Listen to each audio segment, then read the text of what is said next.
Yeshu എനിക്കെത്ര നല്ലവനാം, ക്ലേശമേശാതെന്നെ കാത്തവനാം.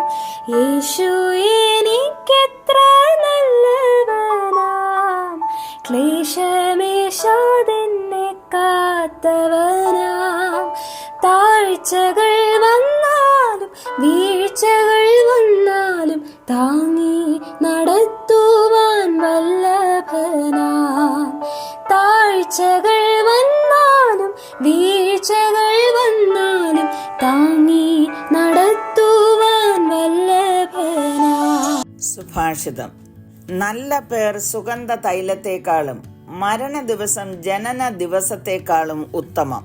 A good name is better than fine perfume, and the day of death better than the day of birth. സഭാപ്രസംഗിയുടെ പുസ്തകം 7-ാം അധ്യായത്തിന്റെ 1-ാം വാക്യം. സഭാപ്രസംഗിയുടെ പുസ്തകം 1 മുതൽ 6 വരെയുള്ള അധ്യായങ്ങൾ നാം പരിശോധിച്ചാൽ, ജ്ഞാനിയായ ശലോമോൻ ആകാശത്തിന് കീഴിൽ സംഭവിക്കുന്നതൊക്കെയും ജ്ഞാനത്തോട് ആരാഞ്ഞറിയേണ്ടതിന് വേണ്ടിയുള്ള പരിശ്രമമായിരുന്നു എന്ന് മനസ്സിലാക്കുവാൻ കഴിയും. 6-ാം അധ്യായം അദ്ദേഹം അവസാനിപ്പിക്കുന്നത് ചില ചോദ്യങ്ങളോടുകൂടെയാകുന്നു. മനുഷ്യന്റെ ജീവിതകാലത്ത് അവൻ നിഴൽ പോലെ കഴിച്ചുകൂട്ടുന്ന വ്യർത്ഥമായുള്ള ആയുഷ്കാലത്തൊക്കെയും അവൻ എന്താകുന്നു നല്ലത് എന്ന് ആർക്കറിയാം? അവന്റെ ശേഷം സൂര്യന് കീഴെ എന്ത് സംഭവിക്കുമെന്ന് മനുഷ്യനോട് ആർ അറിയിക്കും? ഇതായിരുന്നു ചോദ്യങ്ങൾ. സൂര്യന് കീഴെ നടക്കുന്നത് സകലതും മായയാണെന്നും എല്ലാ മനുഷ്യരുടെയും ഹൃദയത്തിൽ ആ മായാബോധം, അതായത് ശൂന്യതാ ചിന്ത ഉണ്ട് എന്ന് ആവർത്തിച്ച് പറഞ്ഞിരിക്കുന്നു. ശലോമോൻ 7-ാം അധ്യായത്തിലേക്ക് കടന്നു വരുമ്പോൾ നല്ലതും തീയതും എന്തൊക്കെയാണെന്ന് ലോകത്തോട് വിളിച്ചു പറയുകയാകുന്നു. 7-ാം അധ്യായത്തിന്റെ 1 മുതൽ 14 വരെയുള്ള വാക്യങ്ങളിൽ പല നല്ല കാര്യങ്ങളെക്കുറിച്ചും അദ്ദേഹം രേഖപ്പെടുത്തിയിരിക്കുന്നു. വിരുന്ന് വീട്ടിൽ പോകുന്നതിനേക്കാൾ വിലാപ വീട്ടിൽ പോകുന്നതാണ് നല്ലത്. മൂഢന്റെ ഗീതം കേൾക്കുന്നതിനേക്കാൾ ജ്ഞാനിയുടെ ശാസന കേൾക്കുന്നതാണ് മനുഷ്യന് നല്ലത്.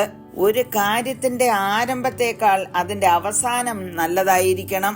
ഇങ്ങനെ പോകുന്നു നല്ല കാര്യങ്ങൾ. മറ്റൊരർത്ഥത്തിൽ പറഞ്ഞാൽ മായാബോധത്തിൽ നിന്നും ജീവിത മൂല്യങ്ങൾ കണ്ടുപിടിക്കുകയാകുന്നു. മായ എന്ന വാക്ക് 37 പ്രാവശ്യവും സൂര്യന് കീഴേ എന്നുള്ളത് 29 പ്രാവശ്യവും ഈ പുസ്തകത്തിൽ കാണുവാൻ കഴിയും.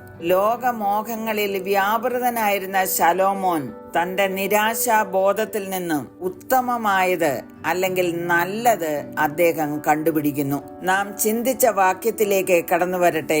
നല്ല പേര് സമ്പാദിക്കുന്നത് സുഗന്ധ തൈലത്തെക്കാൾ ഉത്തമമാകുന്നു.